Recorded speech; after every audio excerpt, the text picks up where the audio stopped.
Hello বন্ধুরা, আজ আমরা আরেকটি নতুন ভিডিও নিয়ে উপস্থিত হয়েছি, যেটা হচ্ছে ক্লাস 12-এর যে চ্যাপ্টার আমাদের হ্যালো অ্যালকেন প্রস্তুতি।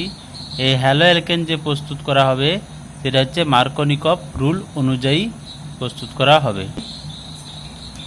মার্কোনিকভ রুলটা বলছে যে এই যে এই রকমের সিস্টেম যদি কোনো আনস্যাচুরেশন থাকে, অর্থাৎ এরকম অ্যালকিনের সাথে এইচএক্স, এখানে এইচএক্স হতে পারে কি এইচএফ, এইচসিএল, এইচআই, এইচবিআর, তাই এর সাথে এর অ্যাডিশন অর্থাৎ অ্যালকিনের সাথে এই যে হ্যালো অ্যাসিড এর বিক্রিয়ায় কী ধরনের প্রোডাক্ট উৎপন্ন হবে সেটা আমরা মার্কোনিকভ রুল অনুযায়ী পাই।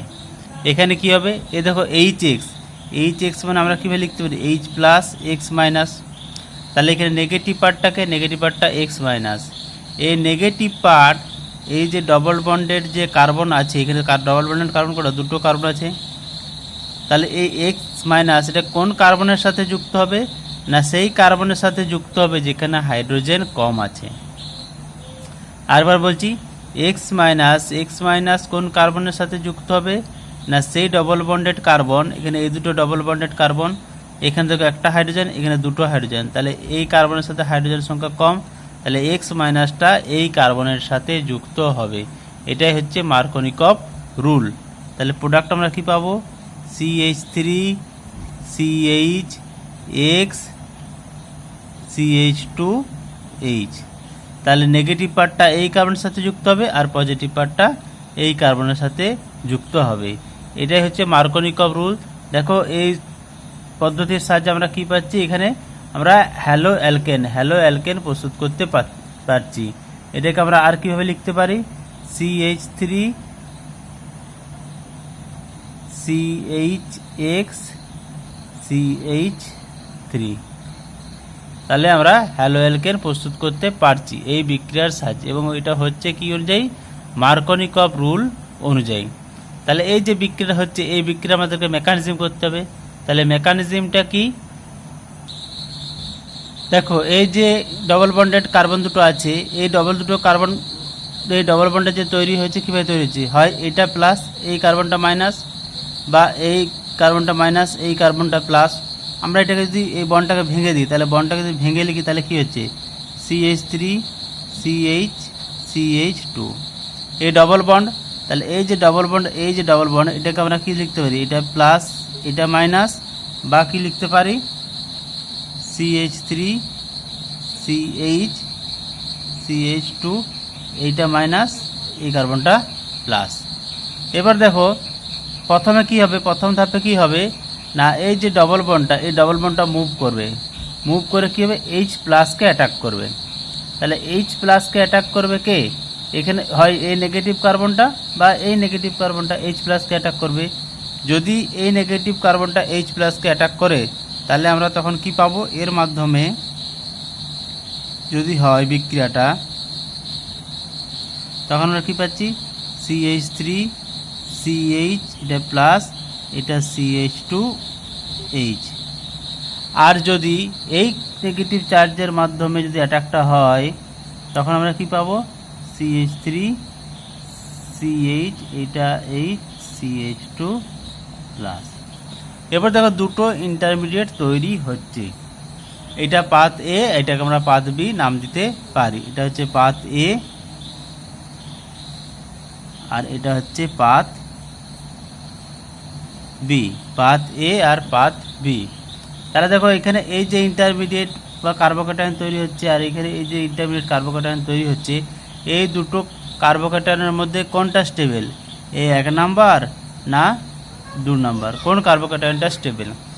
দেখো এখানে এই যে কার্বোক্যাটায়নটা তৈরি হচ্ছে, দেখো দুদিক থেকে প্লাস আই ইফেক্ট পাচ্ছে, প্লাস 3 3 6 6টা হাইপার কনজুগেটিভ স্ট্রাকচার পাচ্ছে। তাহলে দুদিক থেকেই পাচ্ছে কি plus I effect plus 6 hyper conjugative structure. আর এই যে কার্বোক্যাটায়নটা দেখো তৈরি হচ্ছে, এই একদিক থেকে প্লাস আই ইফেক্ট পাচ্ছে এবং 1 1 2, তাহলে দুটো হাইপার কনজুগেটিভ স্ট্রাকচার। তাহলে এই কার্বোক্যাটায়নটা কি হচ্ছে না, আমরা কি লিখতে পারি যে মোর প্লাস আই ইফেক্ট প্লাস কি হচ্ছে 3 3 6 6 হাইপার কনজুগেটিভ স্ট্রাকচার। আর এই দিকের এই যে কার্বোকাটায়নটা তৈরি হচ্ছে কি একদিক থেকেই পাচ্ছি প্লাস আই ইফেক্ট, তাহলে less plus I effect, less plus I effect,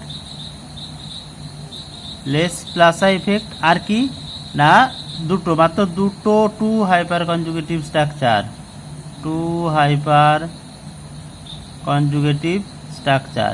এই হাইপার কনজুগেটিভ স্ট্রাকচার তোমরা জানো যে কার্বোক্যাটায়ন যদি হয় বা ফ্রি রেডিকেল যদি হয়, এর পাশের যে কার্বন আলফা কার্বন, এই আলফা কার্বনের হাইড্রোজেনের সংখ্যা দেখতে হয়। এখানে 3 3 6 ছটা হাইপার কনজুগেটিভ স্ট্রাকচার পাবে, মানে 6টা আলফা হাইড্রোজেন। এখানে মাত্র দুটো আলফা হাইড্রোজেন, সেই জন্য দুটো হাইপার কনজুগেটিভ স্ট্রাকচার পাচ্ছ। তাহলে কী পাচ্ছি আমরা, এই যে ইন্টারমিডিয়েট স্টেপ 1 মানে 1 নাম্বার যে ইন্টারমিডিয়েট, এই 1 নাম্বার ইন্টারমিডিয়েটের স্টেবিলিটি, তাহলে স্টেবিলিটি কি আমরা লিখব না, স্টেবিলিটি কি হচ্ছে 1 গ্রেটার দেন 2। তাহলে বিক্রিয়াটা যখন হবে তখন এই পথের মাধ্যমে বিক্রিয়াটা এগিয়ে যাবে, অর্থাৎ বিক্রিয়াটা পাথ এ ফলো করবে। তাহলে পাথ এ যদি ফলো করে তাহলে আমরা ইন্টারমিডিয়েটটা কি পাচ্ছি, এখানে ইন্টারমিডিয়েট পাচ্ছি কি CH3 CH প্লাস CH3। পরের ধাপে কী হবে, পরের ধাপে এই যে এক্স মাইনাস কী করবে, এক্স মাইনাস এর সাথে জুড়ে যাবে। তাহলে আমরা তখন প্রোডাক্টটা কী পাবো না CH3 CHX CH3 প্রোডাক্ট আমরা পাচ্ছি CH3 CHX CH3। এটা হচ্ছে কি, এটা পাবো মেজর প্রোডাক্ট, এটা হবে আমাদের মেজর প্রোডাক্ট।